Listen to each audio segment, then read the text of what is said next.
వక్రతుండ మహాకాయ సూర్యకోటి సమప్రభ నిర్విఘ్నం కురు మే దేవా సర్వకార్యేషు సర్వదా. గురుబ్రహ్మ గురుర్విష్ణు గురుర్దేవో మహేశ్వరః గురు సాక్షాత్ పరబ్రహ్మ తస్మై శ్రీ గురువే నమః. ఓం శ్రీ సాయిరామ్. ఓం అవధూత చింతన శ్రీ గురుదేవదత్త జయ. ఓం శ్రీ అక్కల్కోట స్వామి సమర్థ లీలామృతము 14వ అధ్యాయము. శ్రీ స్వామి సమర్థులు 100 సంవత్సరముల పర్యటనలు. అనేక ప్రాంతములలో స్వామివారు చేసిన పర్యటనలను, వారు చూపిన లీలలను విని విద్యాసాగరుడు పులకించుచుండెను. వానికి అత్యంత అద్భుతముగా కన్నులకు కట్టినట్లుగా స్వామి లీలలను ప్రబోధం చేయుచున్న నిత్యానందుని చూచి, ఓ పావన పురుష, మీరు మహానుభావులు, నా అదృష్టము కొలది నాకు లభించినారు. మీకు తెలియని విషయాలంటూ ఉండవని కూడా నేను భావిస్తున్నాను. అందుచే నా సంసారార్ణవమును తరింపజేయగల ఈ దత్తావతారుని కథలను మీ ద్వారా గ్రహించాలని, తద్వారా సద్గురుణ్ణి దర్శించాలని మరీ మరీ కోరుతున్నాను. తరువాత జరిగిన స్వామి లీలలను కూడా వినిపించి నన్ను ఉద్ధరించ ప్రార్థన అని వేడుకొన్నాడు. నిత్యానందులు చిరునవ్వు నవ్వి, వత్స విద్యాసాగర, మహాత్ములు తమ పర్యటనల ద్వారా లోకంలో ధర్మస్థాపన చేస్తూ ధర్మ ప్రబోధంతో భక్తులను రక్షిస్తూ ఉంటారు. దండ ప్రయోగంతో దోషులను శిక్షించుచుంటారు. యోగి, సన్యాసి, బ్రహ్మచారి మున్నగువారు అన్ని తీర్థాలను, పుణ్యక్షేత్రాలను సేవించుచుందురు. ఎందుకంటే సామాన్యులు, పాపులు, దుష్టులు, భక్తులు అయిన వారెందరో తీర్థములందు స్నానమాడి పవిత్రులగుచుందురు. క్షేత్రములను, దేవతలను సేవించి పాప పంకిలమును తొలగించుకొనుచుందురు. అందరినీ పవిత్రమునర్చు క్షేత్రములు, దేవతలు, తీర్థములు, నదులు కళావిహీనము పొందకుండుటకై మహాత్ములు తమ స్పర్శతో మరలా పవిత్రతను చేకూర్చి శక్తివంతములుగా చేయుటకై తీర్థాటనము చేయుచుందురు. పుణ్యభూములను ఇంకనూ పునీతం చేయుదురు. అందులకే స్వామివారు కూడా భారతదేశమంతటా పర్యటించి తమ స్పర్శతో పవిత్రమునర్చినారు. విద్యాసాగర, శ్రీ స్వామి సమర్థులు ఆ బ్రాహ్మణుల సంఘమునకు ధర్మ మార్గమున జీవించమని ప్రబోధించిరి కదా. ఆ బ్రాహ్మణ సోదరుల ఆతిథ్యమును స్వీకరించిన అనంతరం అదృశ్యులై గుజరాత్ రాష్ట్రములో కచ్చ ప్రదేశమున నారాయణ సరోవర్ అనే గ్రామములో గల శ్రీకృష్ణ త్రివిక్రమ మందిర సమీపమున గల వాపి తీర్థమును చేరినారు. అక్కడ పండాలు ఆ పవిత్ర తీర్థానికి స్నానానికి వచ్చిన యాత్రికులను దక్షిణలకై వేధించేవారు. దక్షిణ వసూలు చేసి కానీ తీర్థ స్నానమునకు అనుమతి ఇచ్చేవారు కాదు. అలా అక్కడకు చేరిన స్వామి సమర్థులను కూడా దక్షిణ ఇవ్వనిచో సరస్సులోనికి వెళ్ళనివ్వమని అడ్డగించారు. అంతటా స్వామివారు నవ్వి వారు చూచుచుండగానే గాలిలో పైకి లేచి వారి తలలపై నుండి వెళ్ళి సరస్సు ఒడ్డున కూర్చున్నారు. ఆ దృశ్యమును చూచి అచ్చటి వారందరూ ఆశ్చర్యచకితులైరి. వీరు సామాన్యులు కారని, మహితాత్ములని తెలుసుకొనిరి. ఏ సాంప్రదాయ చిహ్నములు శరీరముపై లేని ఈ మహానుభావుడు అవధూతయ్యై ఉండవలెనని నిశ్చయించుకొని స్వామివారికి జయజయనాదములు చేసిరి. ఇదంతా గమనించిన పండాలు అనగా బ్రాహ్మణులు తమ తప్పును తెలుసుకొని భయంతో గజగజా వణికిరి. ఆ మహాత్ముడు శపించునేమోయని కంపించిపోయిరి. కొంత తేరుకొని ఆయన పాదములను ఆశ్రయించి క్షమాభిక్షను కోరిరి. ఆ గ్రామస్తులు, భక్తులు మహోన్నతమైన దివ్యపురుషుడు తమకు లభించినాడని వారికి స్నానాదులు గావించి అనేక విధములా పూజించి స్తుతించిరి. భజనలు, సంకీర్తనలు చేసి ఆరాధించిరి. అనేకులు విరివిగా ప్రసాదములు పంచిరి. కొందరు సంతర్పణలు చేసిరి. స్వామివారు ఆ పండాలను దయతో చూచి, ఇకపైన దక్షిణ ఇచ్చే వారి వద్ద పుచ్చుకొనుడు, లేనిచో వేధించకుడని బుద్ధి చెప్పిరి. ఆ బ్రాహ్మణులు స్వామి మాటను ఆజ్ఞగా శిరసావహించదమని మాట ఇచ్చిరి. ఇలా ఉండగా అదే గ్రామంలో నివసిస్తున్న ఒక పండితుడు తన విద్యా బలగర్వంతో అందరికన్నా అధికుడననే భావముతో జీవించేవాడు. అతడు శ్రీ స్వామివారి మహిమ గురించి భక్తులు గొప్పగా కొనియాడుట సహింపలేక గర్వముతో వారిని పరీక్షించాలి అని వారిని సమీపించినాడు. పూజ్యుల వద్దకు వచ్చినప్పుడు వారికి నమస్కరించుట ఉత్తమమని తెలిసి కూడా నమస్కరింపక వారిని ప్రశ్నలతో పరీక్షింపబూనినాడు. వాని వైఖరిని గ్రహించిన స్వామి సమర్థులు అతని తల్లిదండ్రుల వివరాలు అడిగినారు. అందులకు అతను వారు 35 సంవత్సరముల క్రితమే మరణించినారని బదులు ఇచ్చాడు. స్వామివారు అతనితో, నీ తండ్రి ఇప్పుడు నీ ఇంటిలోనే ఉన్నాడు, నీ పిల్లవాని ఊయల ఊపుచున్నాడు, వెళ్ళి చూడమని అన్నారు. అందులకు అతను అంగీకరింపక తన తండ్రి మరణించి ఎంతో కాలం అయినది అని గట్టిగా జవాబు ఇచ్చాడు. స్వామివారు అతనిని కరుణతో చూచి అతి నిదానంగా, నీవు ఇంటికి వెళ్ళి చూడు, ఒక పెద్ద సర్పము మీ పిల్లవాడి ఊయల ఊపుచున్నది, ఆ సర్పమే నీ తండ్రి అని చెప్పారు. అయినా అతడు నమ్మక వీరిని వింతగా చూచుచుండగా శ్రీ స్వామివారి సంకల్పముతో కొద్ది క్షణాల్లో అందరూ చూస్తుండగా ఆ సర్పం వారి వద్దకు వచ్చినది. అది చూచి అక్కడి వారు దానిని చంపబోగా స్వామీజీ వారిని వారించి సర్పాన్ని లేవనెత్తి దగ్గరకు తీసుకొని దానితో ఇట్లు అన్నాడు, ఓయి, నీవు పోయిన జన్మలో ఎవరికీ మేలు చేయని వాడివై స్వార్థముతో జీవించినావు. గత జన్మ వాసనల కారణంగా నీవు నీ పుత్రుని ఇంటిలో ఈ రూపంతో తిరుగుచున్నావు. ఇకనైనా వాటిని వదులుకొని నీ క్రూర స్వభావమును విడిచి సాధువు వలె జీవించు అని మందలిస్తూ దగ్గరలోని సర్పరూపములో ఉన్న ఆ జీవి మరుజన్మలో దగ్గరలోని కోనేటిలో వదిలినారు. అది నీటిలో ప్రవేశించి లోపలికి వెళ్ళిపోయింది. సర్పరూపములో ఉన్న ఆ జీవి మరుజన్మలో ఉత్తమమైన యోగిగా జన్మిస్తాడని స్వామివారు అక్కడ చేరిన వారితోనూ ఆ పండితునితోనూ చెప్పారు. స్వామివారు చూపిన ఈ కరుణకు అతడు సంతసించి స్వామివారికి పాదాభివందనాలు చేశారు. అక్కడి వారందరూ స్వామివారి మహిమలకు ఆనందపడి జయ జయనాదములు చేసినారు. అక్కడ నుండి స్వామి అకస్మాత్తుగా అదృశ్యులై ద్వారకలో కనిపించినారు. అక్కడ శ్రీ స్వామివారు అనేక లీలలు చూపారు. ఆ సమయంలో అక్కడ బూర్వాబువ అనే దత్తభక్తుడు దత్తాత్రేయుని దర్శనము కొరకు తీవ్రమైన సాధన చేస్తూ ఉన్నాడు. అతనికి అప్పుడప్పుడు స్వప్నంలో దత్తాత్రేయ స్వామి వారి అవతారమైన శ్రీ స్వామి సమర్థులు దర్శనమిచ్చారు. అతడు శ్రీ స్వామివారిని అక్కడ దర్శించినంతనే తాను స్వప్నంలో దర్శించిన శ్రీ దత్తాత్రేయ స్వామి అవతారము వీరేనని గుర్తించి స్వప్నంలో దర్శనమిచ్చిన స్వామి ప్రత్యక్షంగా కనిపించుట చూచి ఆనందముతో స్వామిని చేరి వారికి సాష్టాంగ నమస్కారములు చేసి, స్వామి, అనేక సంవత్సరముల సాధన చేత మీ దర్శనం లభించినదని ప్రార్థించారు. దేవాధిదేవ సద్గురుమూర్తి, నీ దర్శనం చేత నేను ఇన్ని సంవత్సరములు చేసిన సాధన సఫలమైనది.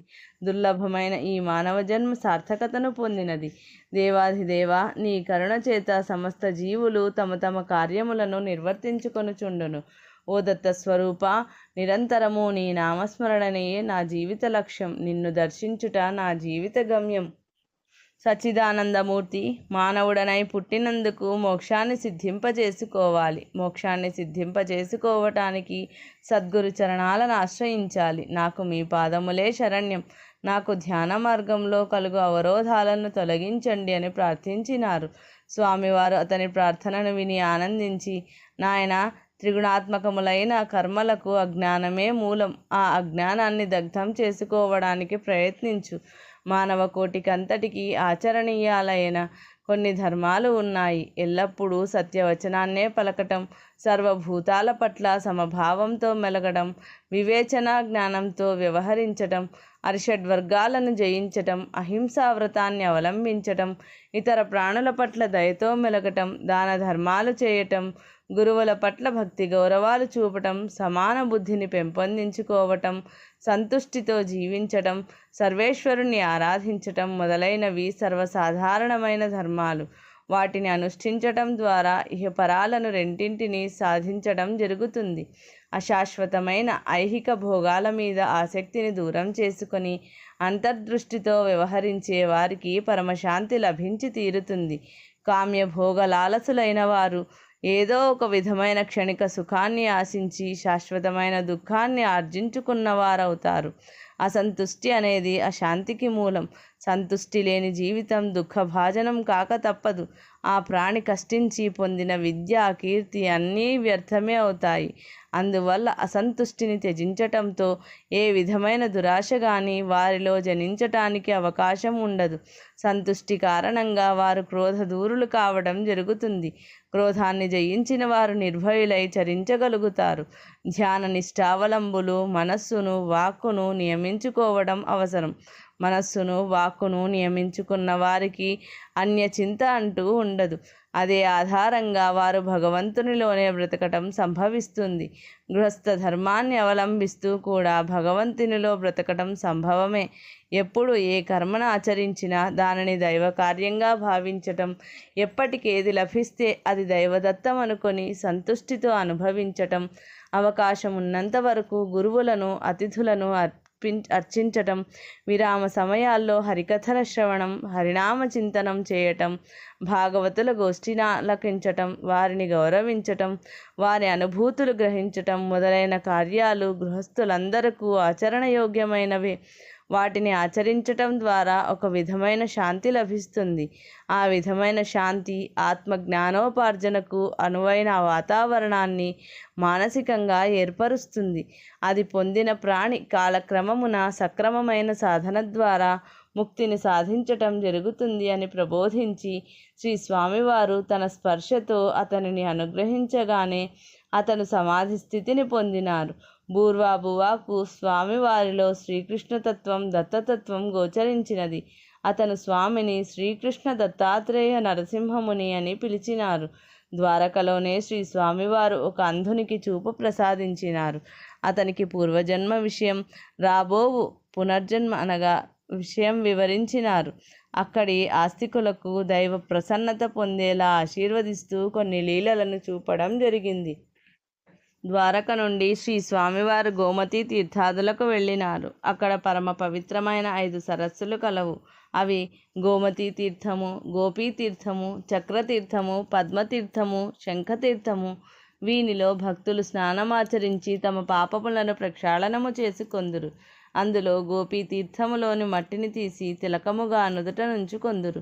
అది ఏ పవిత్రమైన గోపీచందనమని భక్తుల భావన. ఈ తీర్థము గోపీచందన శిలల మధ్య ఉండుట వలన దానికి విశిష్టత చేకూరినది. స్వామి సమర్థులు ఈ తీర్థములలో స్నానము చేసిరి. అయితే ఈ స్నానముల ద్వారా అనేక సంవత్సరముల నుండి భక్తుల పాపములను స్వీకరించుచున్న ఆ తీర్థములకు పాప ప్రక్షాళనం చేసి పవిత్రీకరించిరి. అచ్చట భక్తులకు అనేక ధర్మ మార్గములను ప్రబోధం చేసిరి.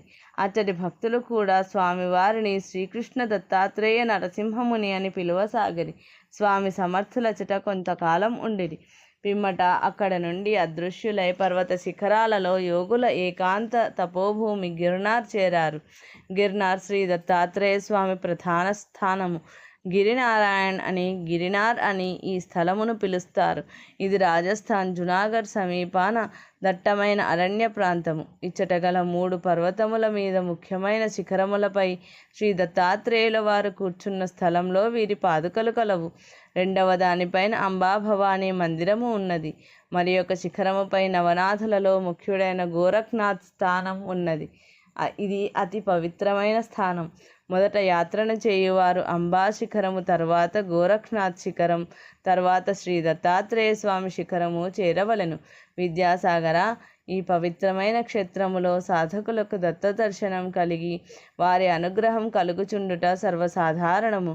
శ్రీ దత్తావతారులైన శ్రీ స్వామివారు అక్కడికి చేరి అచ్చట గల గోముఖ తీర్థమునందు స్నానమాడిరి.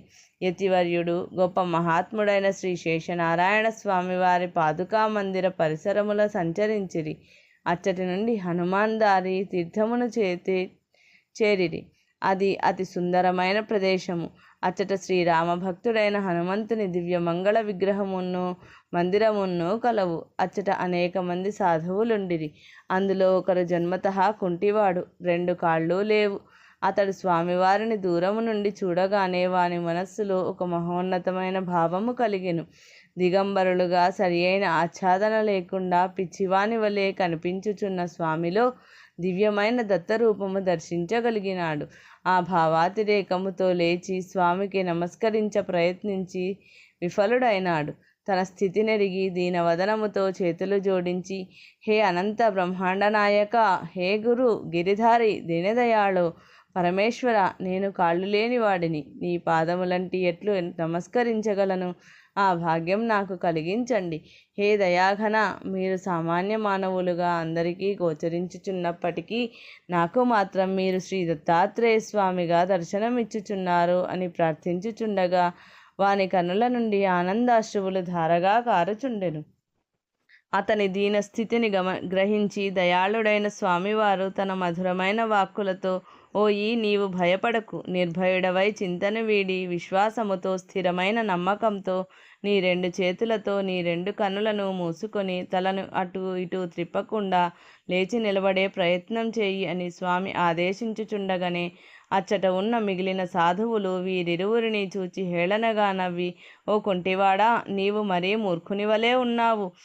ఎక్కడైనా కుంటివాడు లేచి నిలబడగలడా? ఇదేమైనా సత్యయుగమా? ఈ కలియుగములో ఇలాంటి విశేషాలు జరుగుతాయా? ఎందుకు నీవు ఆ పిచ్చివాని మాటలు వింటావు? ఇలాంటివి మేమింతవరకు కనీ విని ఉండలేదని అతనిని వారించబూనిరి. అప్పుడు ఆ కుంటివాడు, ఓ సాధువులారా, ఆ దివ్యమూర్తి ఎవరో మీకు గోచరించుటలేదు. అతని ఆజ్ఞ పరమేశ్వరుని ఆజ్ఞ. నా ఈ శరీరం ఏమైపోయినా వారి ఆజ్ఞను మీరలేను. రక్షించువాడును శిక్షించువాడును సర్వకాలములకు కారకుడు ఆ పరమాత్ముడే అని ఆనందాశ్రువులతో స్వామిని మనసారా తలచి కన్నులను మూసుకొని దృఢ నిశ్చయుడై జయ గురుదేవదత్త అని పెద్దగా స్మరిస్తూ లేచి నిలబడినాడు. ఈ దృశ్యమును చూచిన సాధువులందరూ ఆశ్చర్యముతోనూ భయముతోనూ కంపించిపోయిరి. స్వామి సామాన్య వ్యక్తి కాదని సాక్షాత్ దత్తాత్రేయ స్వామియేనని తెలుసుకొనిరి. అప్పుడు తాము హేళన చేసి నిందించినది తప్పని తెలుసుకొనిరి. వారికి వారు చెంపలు వేసుకొని పరుగు పరుగున వచ్చి స్వామి పాదములపై పడి క్షమాపణలు చెప్పుకొని మనస్సులోన మదనపడసాగిరి. స్వామివారి చిరునవ్వుతో వారిని క్షమించి దీవించిరి. స్వామితో కలిసి ఆ కుంటివాడు కూడా గిర్నార్ పర్వతమును ఎక్కగలిగినాడు. స్వామివానికి గణేష్పురి అని నామముంచి అనుగ్రహ దీక్ష ఇచ్చినారు. స్వామి ఇంకా ముందుకెళ్ళి అంబా శిఖరము చేరిరి. అచ్చట జగదాంబ ప్రత్యక్షమై, స్వామి, మీరు మీ నిజస్థానమును వదిలి ఎక్కడికి వెళ్ళినారు? ఎందులకై వెళ్ళినారు అని ప్రశ్నించినది. స్వామి, మాత, నేను సకల తీర్థక్షేత్రములు సంచరించుచుంటిని. అది నా నైజము. నేను కలియుగములో భక్త సంరక్షణార్థం ఇలా సంచారం చేస్తుంటాను. ఎండిన బీడు భూములకు నీరెంత అవసరమో అటులనే ఆస్తికులకు ధర్మగుణ ప్రబోధం అంత అవసరం అమ్మా. ఈ పర్వతం కూడా నా స్థానమే కదా, అందులకై తిరిగి వచ్చినాను. మరలా వెళుతూ ఉంటాను అమ్మా, ఇదే కదా నా కర్తవ్యము అని పలికెను. ఆ తల్లి ప్రసన్నురాలై అదృశ్యమైనది. అచ్చట నుండి స్వామి గోరక్షనాథ్, అడ్భంగనాథ్ తపోస్థానముల మీదుగా దత్తాత్రేయ స్వామి శిఖరము వద్దనున్న కమండలు తీర్థమును చేరిరి. ఇది శ్రీదత్తమూర్తి స్నానము చేయి తీర్థము. ఆ తీర్థమున స్వామి స్నానము చేసిరి. ఆ శిఖరము పైనున్న దత్త పాదుకా మందిరం చేరి అచ్చట కొంతకాలము నివసించిరి. స్వామిని అక్కడ సాధకులు భక్తులు దత్తావతారముగా గుర్తించిరి. అవధూతయని, యోగిరాజు అని వారిని పూజించి చంచల భారతి అని పిలువసాగిరి. విద్యాసాగర, అక్కడ అనేక మంది దత్త సాంప్రదాయ ప్రవర్తకులు ఇప్పటికీ ఆ నిర్జన వన పర్వతసీమలలో తమ యోగ సాధనను కొనసాగిస్తున్నారు. వారు నిత్యము శ్రీ స్వామివారి లీలలను మననము చేసుకొనుచుందురు. నీవు కూడా అక్కడే కదా శ్రీ స్వామివారి గురించి తొలిసారిగా విన్నది. అయితే స్వామివారు అక్కడ ఉండగానే సేవాదాసను సాధకుడు, వాని అనుచరులు స్వామిని దత్తావతారులుగా గుర్తించి సేవించినారు. స్వామిని ఆశ్రయించి స్వామిని దత్తావతారుల వారి ద్వారా సాధనా రహస్యములను తెలుసుకొనవలనని భావించి స్వామిని ప్రార్థింపగా శ్రీ స్వామివారు, సాధక, ముందుగా చిత్తశుద్ధిని సాధించవలెను. సాధకులు తమ కర్మలను ఈశ్వరార్పణంగా చేసి ప్రతిఫలము కోరికయున్నచో చిత్తము శుద్ధమగునని తెలిపెను. స్వార్థము వీడి మన ధర్మములు మనము నెరవేర్చవలెననెను. అది ఏ దైవారాధన అనెను. దీని వలన క్రమముగా అహంకారము నశించును అనెను.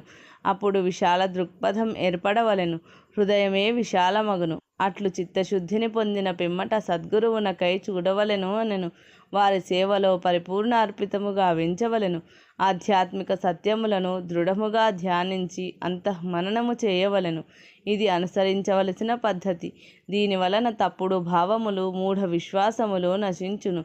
ఇది ఏ బ్రహ్మజ్ఞానము అని చెప్పుచు సేవాదాసుకు శ్రీ దత్తాత్రేయ ప్రభువుగా దర్శనమిచ్చెను. ఆత్మజ్ఞానమునకు అవసరమైన సూచనలు, యోగ సిద్ధాంతము తెలిపిరి. సేవాదాసు అతని అనుచరులను వారి అదృష్టమునకు సంతోషమున ఓలలాడి స్వామి సమర్థుల ఘనతను వేణోల్లా కొనియాడిరి. గిర్నార్ నుండి స్వామివారు అంతర్ధానమై అంబాజోగైలో దర్శనమిచ్చినారు. అంబాజోగై మహారాష్ట్రలోని పర్భణీ జిల్లాలోని పర్వత ప్రాంతం. ఆ పర్వత ప్రాంతములో చాలా గుహలున్నవి. అది చాలా గొప్ప పుణ్యక్షేత్రం. అంబాజోగై జోగులాంబ మందిరం కలదు. స్వామివారు అచ్చట చాలా సంవత్సరాలు నివసించారు. ఆ కాలంలో వారి లీలలలోని ఒక విచిత్రము, అద్భుతము అయిన లీల గురించి చెప్తాను, ఆలకించు. ఆ పర్వతంపై గొర్రెలను మేపుకొని జీవించే యాదవుల కుటుంబాలు చాలా ఉండేవి. అందులో ఒక యాదవ బాలిక స్వామిని నిత్యము దర్శించి వారితో ఎక్కువ కాలము గడుపుతూ ఉండేది. స్వామివారు చిన్న పిల్లలతో బాగా ఆడుకునేవారు. ఆ బాలిక యొక్క తల్లికి ఒక విచిత్రమైన కోరిక కలిగింది. ఆ పర్వతం క్రింది భాగమున గ్రామంలో ఒక షావుకారుకు సంతానము లేదని తెలిసి బాలికకు పురుషవేషము వేచి వారింట దత్తు ఇచ్చినచో తన కుమార్తె ధనవంతురాలుగా సుఖపడగలదని ఆలోచన కలిగెను. అట్లు తన కుమార్తెను వేషము వేచి ఒక గుహ వద్ద కూర్చుండబెట్టి ఆ షావుకారుకు వెళ్ళి చెప్పెను. ఎవరో దిక్కులేని పిల్లవాడనుకొని ఆ షావుకారు ఆ బాలుణ్ణి తెచ్చి పెంచుకొనసాగెను. కొన్ని సంవత్సరములు గడిచెను. ఆ షావుకారు తన దత్తపుత్రునికి వివాహము చేయ నిశ్చయించెను. వివాహమునకు పెండ్లివారు తరలి గంగాఖేడ్ వెళ్ళిరి. ముహూర్తమునకు ముందు నలుగు పెట్టి మంగళ స్నానములు చేయించుటకై ఆ పిల్లవాని వేషములోనున్న పిల్లని తీసుకుని వెళ్ళే ప్రయత్నం చేసిరి. అప్పుడు ఆ పిల్ల తన అసలు సంగతి బయటపెట్టెను. షావుకారునకు నిరాశ, నిస్పృహలతో పాటు అవమాన భారము సహింపరానిదయ్యను. అతడు గ్రామమునకు తిరిగి వచ్చి తన అనుచరులను పిలిచి ఈ పిల్లను తీసుకెళ్ళి తల నరికి చంపవలసిందిగా ఆజ్ఞాపించెను. వారు ఆ పిల్లను వెంట తీసుకుని వెళ్ళుచుండగా వారిని ఆ పిల్ల బ్రతిమాలి తనను చంపబోయే ముందు ఒక కోరిక తీర్చమని కోరెను. అది ఏమనగా ఈ పర్వతము పైనున్న స్వామివారిని ఒకసారి దర్శించవలెనని కోరెను.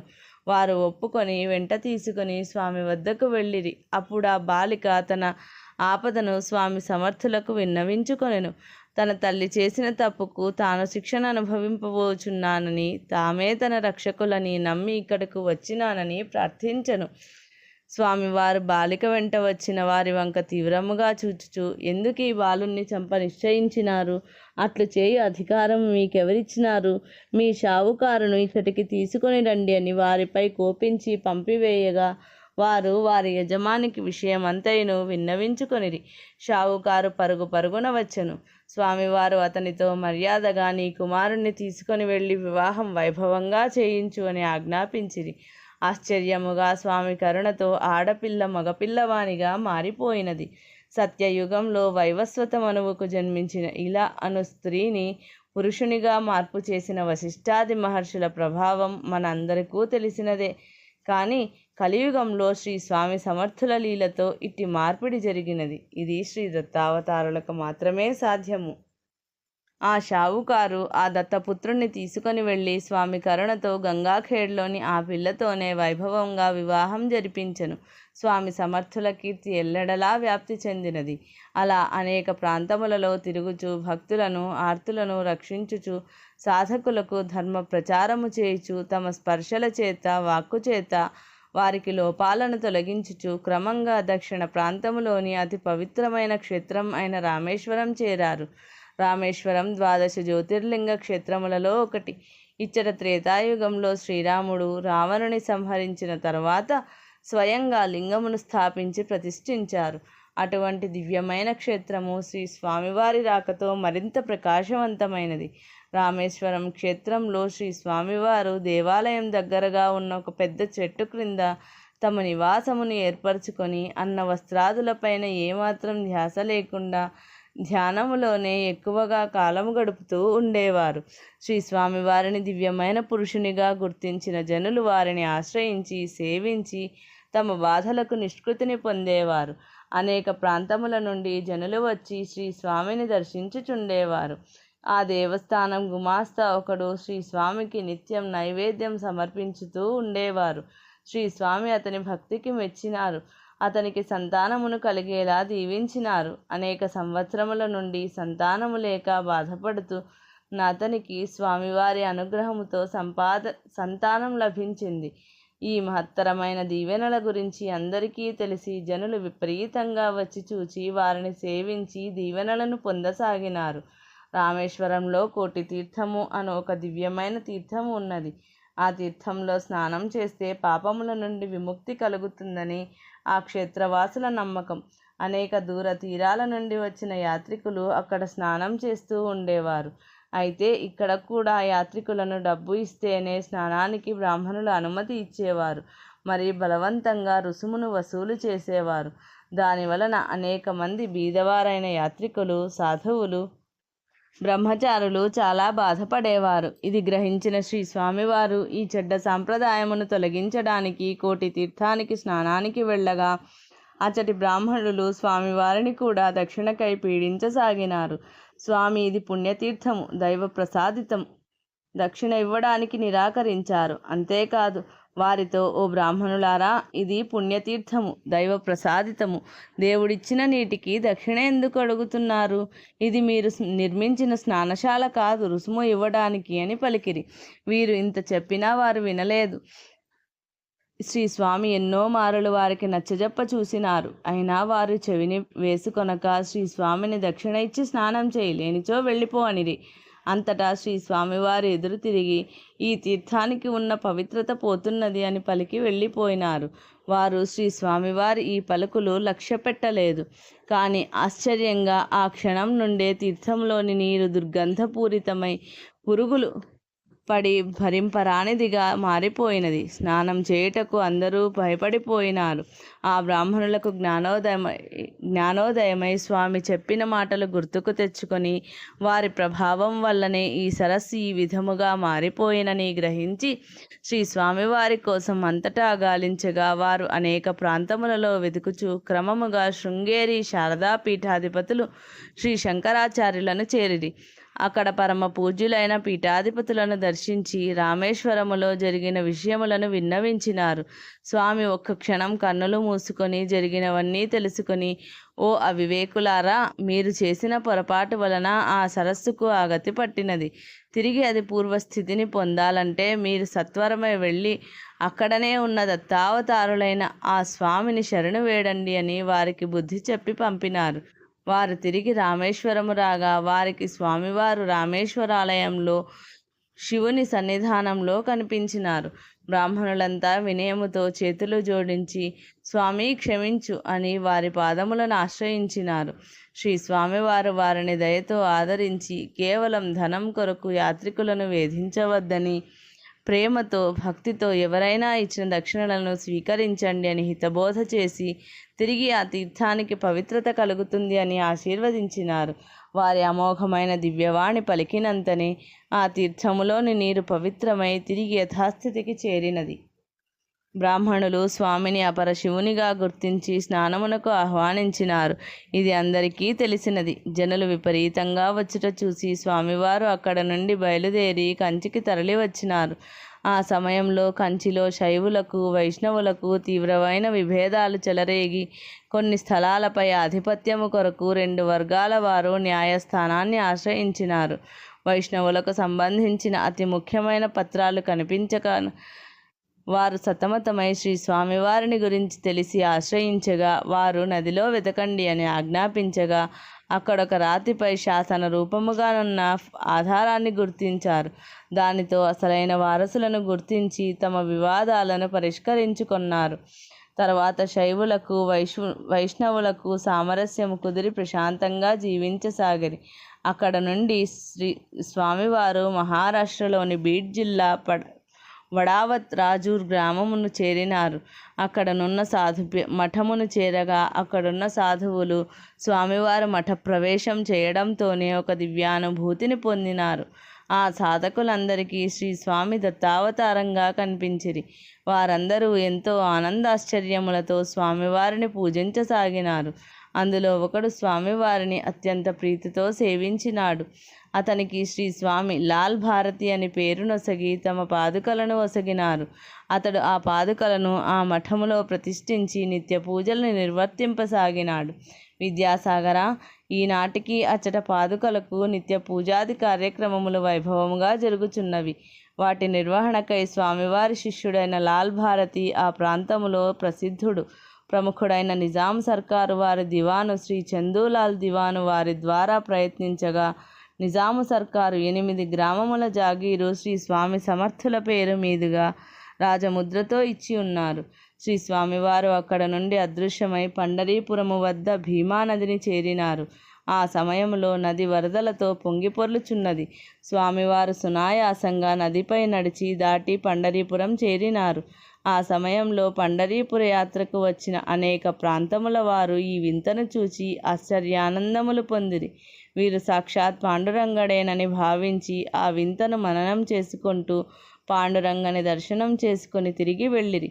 అలా వచ్చిన వారిలో వడవల్ రాజూర్ వారు కూడా ఉన్నారు. వారు తాము చూచిన అద్భుత దృశ్యమును గురించి ఆ ఊరిలోని వారికి చెప్పిరి. లాల్ భారతి వీరి ద్వారా ఆ మహానుభావుని రూపురేఖలు గురించి తెలుసుకొని వారు తనను అనుగ్రహించిన శ్రీ స్వామి సమర్థులేనని గ్రహించెను. పండరీపురంలో ఆ వింత కార్యము జరుగు సమయంలో శ్రీ స్వామివారు రాజోర్లోనే ఉన్నారన్న విషయం వారికి తెలిపెను. స్వామి ఇక్కడ అక్కడ ఒకే సమయంలో ఉన్న విషయం అందరూ చెప్పుకొని ఎంతో విస్మయము చెందారు. విద్యాసాగర, స్వామి సహస్రరూపుడు, సర్వాంతర్యామి కదా, వారు ఎన్ని చోట్లనైనా ఉండగలరు. ఇది విద్యాసాగర శ్రీ నిత్యానందయోగి సంవాద రూపమున శ్రీ దత్తాత్రేయ సంప్రదాయ శిష్య పరంపరలోని శ్రీ శ్రీ శ్రీ స్వామి విఠలానంద సరస్వతీ మహారాజ్ విరచిత శ్రీ అక్కల్కోట స్వామి సమర్థ లీలామృతం 14వ అధ్యాయము సంపూర్ణం.